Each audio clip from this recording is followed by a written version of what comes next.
ассалому алайкум дӯстон, шумо дар шабакаи нокаутиҷӣ қарор доред. дар видеоролики имрӯза дар бораи реаксия ва суханҳои ҷанговарон оиди муҳорибаи Лоик Раджабов гап мезанем.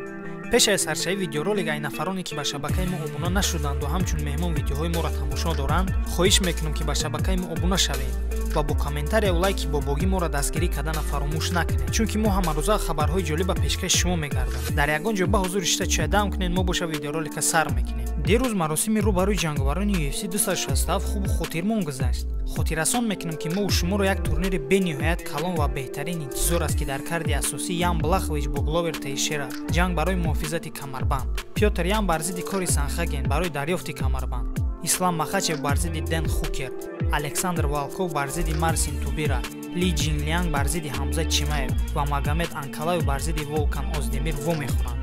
аз ин дида турнир беҳтарин дига намешавад ва тамошои ҳар як муҳорибаи ин турнирро дӯстон ман худам тавсия метам ки тамошо кунем ва ай муҳорибаҳои дараҷаи олӣ ҳаловат бараем. хотиррасон мекунам ки рӯзҳои истироҳатӣ турнири UFC 267 дар Абу-Даби баргузор мегардад ва шумо тамошобинони шабакаи нокаутиҷӣ махсусан аз телеграм канали мо ссилкаи ин турнирро дарёфт карда метавонед. хеле ки мо шумо медонем, дирӯз ҷанг миёни Лоик Раджабов ва ҷанговари бразилӣ Рауш Манфио баргузор гардид ва дар ин муҳориба бо қарори яковузаи доварон ғалаба насиби ҷанговари бразилӣ Рауш Манфио гардид. пас аз тамом шудани муҳориба якчанд ҷанговарони дигар фикру андешаҳояшонро оиди ин муҳориба чунин баён карданд. яке аз онҳо Нурулло Алиев мебошад. ман ягон бор комментария наменависам ва намехонам, ин якум бор аст, лекин бисёрӣ сахт беақлем. агар ҳози ҳамин мебаред, дига чӣ менависед? камтар ба номус бошен бародаро, дастгирӣ кунем бародармона. кори Лоиқ кад да история мемона. ду бор финал буромадан да байни ӯ қадар ҷанговарои зур, фахри миллати тоҷик Лоиқ. бахай 84 репсарои тоҷик низ дар ин бора дар саҳифаи инстаграми худ чунин нависонд: касе ки на афтид ӯ барнахест, ҳар як афтиш маҳорати ногуфтанӣ медиҳад. сониясанҷи Лоиқ Раҷабов Зарух Адашев низ дар инстаграми худ Лоиқро дастгирӣ кард. ҳамаш бо хости худо аст. алҳамдулиллоҳ бо саломатӣ ҳамаш хуб аст. дар ҷанг бохт насиби мо гашт, аммо ҷангро бой надодем. бо қувваи зиёд бармегардем. бо ту мефахрам бародар.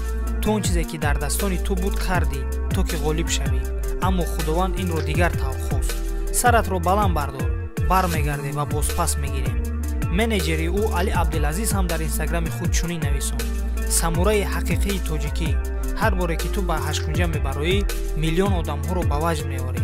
раҳмат ба ту, Лоиқ Раҷабов. албатта ин гуна лаҳзаҳо бо ҳамаи ҷанговарон дар корномаи варзишиашон рух медиҳад. ба Лоиқ Раҷабов гуфтанием ки дар ҳама ҳолат дилшикаста машав. мо дар ҳама ҳолат дастгири ту ҳастем. ту барои мо қаҳрамон ҳастӣ ва мемонӣ. ба гуфтаи худи Лоиқ Раҷабов, ӯ як ҳафта пеш ба бемории зуком гирифтор мешавад, аммо ба хотири мухлисони тоҷик инро ба ҳеҷ кас намегӯяд. ҷанговари бебохти тоҷик Сарварҷон Ҳамидов аллакай маросими вазнкашӣ ва рӯбарӯро бо рақиб гузашт ва акнун аллакай фарду дар турнири OAA Warriors набард хоҳад кард. рекорди касби Сарварҷон 11-0 мебошад ва ӯ охирон набарди худро дар ташкилоти AMC Fight Night санаи 24 декабр бар зидди Аслан Тоҳсултанов ҷанги хиша баргузор карда буд. ҳам акнун Сарвар Ҳамидов бо баромади худ эҳтимоли ба яке аз ташкилотҳои беҳтарини ҷаҳон яъне UFC иштирок карданро дорад, аммо ҳамашро имрӯз 29 октябр аниқ мекунад. ба Сарварҷон Ҳамидов ғалабаи дурахшона орзумандам. ҳамчунин силкаи ин муҳориба дар телеграм мо дастрас мегардад.